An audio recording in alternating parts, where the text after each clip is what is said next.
De um modo geral, essa é a cultura das igrejas cristãs, né? Por isso que eu bati tanto lá na frente, na tecla, né? Do porquê que o cristão não acorda, né? De um modo geral, e percebe, olha, peraí, por que eu não faço a Páscoa judaica, mas eu faço todos os rituais que as religiões cristãs mandam eu fazer? Então é uma coisa para ser pensado, tá? Só estou levantando a bola e vocês vão decidir se vocês chutam, não chutam, corre atrás ou não, tá? A ideia é passar para vocês um caminho de pesquisa para vocês, tá? Há poucas notícias do deus persa Mitra no mundo romano até o começo do segundo século. Os 4 evangelhos de Mateus, Marcos, Lucas e João, segundo estudiosos, foram escritos bem antes da proximidade do primeiro século.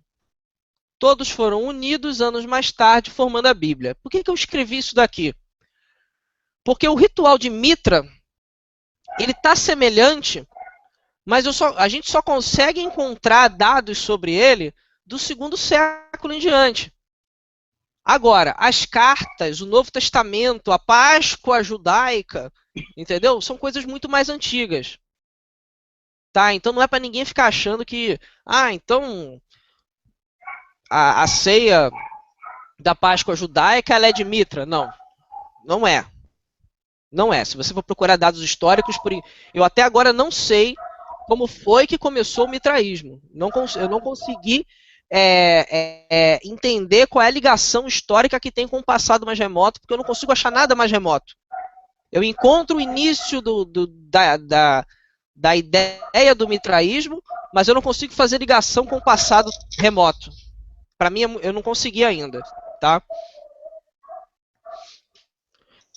Entre os séculos 4 e 6, o catolicismo romano absorveu as práticas religiosas do paganismo e do judaísmo, já bem contaminado conforme o livro de Ezequiel, capítulo 8. Tá? Vou ler de novo essa frase. Tá? O catolicismo romano absorveu práticas religiosas do paganismo e do judaísmo. Aí o judeu vai falar, não tem como, isso não vai... O judaísmo não tem paganismo. Olha, tudo é possível.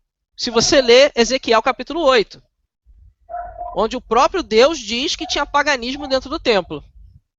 Se tinha, muito antes do Novo Testamento isso, né? Então não existe erro nenhum nessa frase. Tá? Isso aqui tem embasamento histórico. E quando ele diz o judaísmo, né? A cabala judaica, eu sei que tem muito judeu que não concorda comigo. Tá? Defende a cabala judaica de tudo quanto é jeito. Mas o Talmud, com todas aquelas afirmações lá pesadas, tá? E a cabala judaica, com todo o misticismo que eu já vi, são uma prova clara de que tem paganismo aí. Tá? Muito judeu não vai concordar comigo. Tá? Instalou uma ordem de sacerdotes e reformou ou construiu, né, edifícios sagrados de alvenaria e absorveu um ritual de sacrifício místico do mitraísmo, dando o nome de Santa Ceia. O que eu quero dizer com isso daqui? Eles pegam essas características todas, né, essas práticas religiosas, né, do paganismo e de partes, né, da influência pagã dentro do judaísmo, né, e você tem aqui a reforma, né? Construção, edifícios sagrados de alvenaria e a questão do ritual de sacrifício místico do mitraísmo. Aí dá-se origem a uma Santa Ceia, que ela está lembrando muito mais o paganismo do que o que Cristo tentou ensinar. Tá? Então são detalhes que a gente precisa observar, tá? Somente pelo fato de existir um ritual da Santa Ceia, tá? Um ritual. Eu não estou falando da ilustração da Santa Ceia. Eu estou falando de um ritual de Santa Ceia, tá? e ser feito usando um pedacinho de pão, com fermento ou sem fermento, tá? E um cálice de vinho, ou suco de uva, que muita gente é a maior loucura esse negócio de ser. Não, porque Cristo tomou uva, porque ele não podia beber bebida alcoólica. Aí tem um outro lá que diz que ele era nazireu. Gente, para tentar justificar a religiosidade das pessoas, se cria tanta coisa que não existe, para tentar justificar, entendeu? Que fica uma coisa ridícula. A pessoa tem que estudar as coisas, entendeu?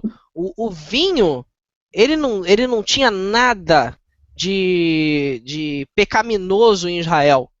E não tem essa história de que Cristo bebeu uva, suco de uva. Ele bebeu vinho, como todo judeu. O suco da época era vinho, tá? E isso mostra claramente que a pessoa, né, quando eu digo você, por favor, não se sintam atingidos, tá? A pessoa está praticando, segundo dados históricos, um ritual do mitraísmo. Por quê? Porque é um ritual. Não é a ilustração que Cristo ensinou, é um ritual. Eles transformaram isso num ritual. O jantar da Páscoa judaico nunca foi com um pedaço de pão e um suco. Esse foi um assunto que a gente bateu na última palestra. Era um jantar. Tá? Cristo estava ensinando por meio de figura de linguagem como deveriam ser os momentos de comunhão dos irmãos. Ou como Cristo gostaria, né, que a igreja fizesse. Tá? No final do século II, houve uma mudança na forma de ver a ceia do Senhor. A ceia era uma refeição completa dentro de um ritual chamado Comunhão Santa. Estou contando um pouco da história de como a ceia caminhou, né, no decorrer da história, né, como esse ritual da ceia foi caminhando. Né. Durante o século IV, esta tendência beirou o ridículo. Chegou ao ponto das igrejas do Oriente colocarem um toldo ou uma toalha, né, sobre a mesa do altar, onde estavam o pão e o cálice. Pergunto a vocês, de onde saiu a ideia da bendita toalha em cima da mesa? Será que veio da foto da pintura lá se eu não me engano foi Michelangelo? Será que veio de lá? Porque não tem nada no Novo Testamento falando que tinha uma toalha em cima de qualquer mesa, ou se tinha alguma mesa. Tá? Então, não sei por que tá uma toalha em cima da mesa, tá? No século III, os cristãos, além de um local sagrado, tinham objetos sagrados. Quero dizer com objetos sagrados: vela, incenso e uma série de outras coisas, tá? Objetos sagrados. No século XVI, colocaram grades na mesa do altar. Eu não encontrei nenhuma foto sobre isso. Pesquisei, mas não consegui. Tá? Talvez pintura ou algo parecido fosse o mais adequado, mas eu não consegui encontrar. Mas isso é um dado histórico. Conta-se que se chegaram até a colocar grades na mesa do altar. As grades tinham um simbolismo, uma mensagem de que somente pessoas santas, sem pecado, poderiam tocar ou participar. Essa mensagem, por incrível que pareça, encontramos ainda nos dias de hoje. Quer dizer que só pode participar pessoas santas? Quer dizer que já podemos nos considerar santos e só pode ser assim para poder comer o pão e beber o suco de uva? Quer dizer, de onde saiu isso? Bem, vamos pensar na própria ceia, né? Os discípulos eram santos, imaculados, não cometiam pecado? É uma pergunta. Então eles não poderiam ter comido nada do que estava na mesa? Ah, eles eram santos, eram separados. Espera aí, não é assim, gente. Vamos parar para pensar. Vamos lá. Pedro nega Jesus 3 vezes. Então o Pedro foi para o inferno? Porque é uma coisa para se pensar. A religião ela coloca a questão dos santos. Bem, santo, se for levar ao pé da letra, é separado, mas na cabeça do religioso é santo de no sentido de iluminado, sem pecado, o que não é verdade.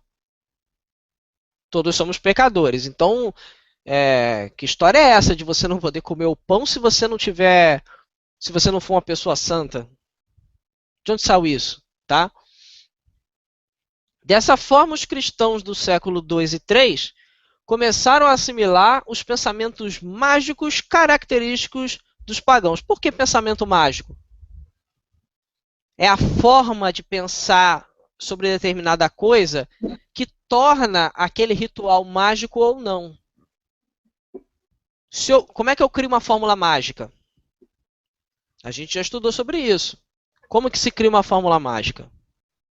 Eu tenho que empregar um ritual que me faça uma mágica em mim, porque só pode ser mágica. Se eu vou ficar santo, o que não é verdade, entendeu? Então eu já sou Deus, é isso? Quer dizer que se eu ficar santo, eu virei Deus, então. Estou livre dos pecados pro resto da minha vida. Eu fiz quase que uma mágica aí. Tá? Porque isso não é real. Quer dizer que se eu comer a bolachinha, eu estou livre dos meus pecados pro resto da minha vida. Então são coisas que a gente tem que prestar atenção, tá? Eu vi que o microfone de uma pessoa abriu. Alguém gostaria de falar?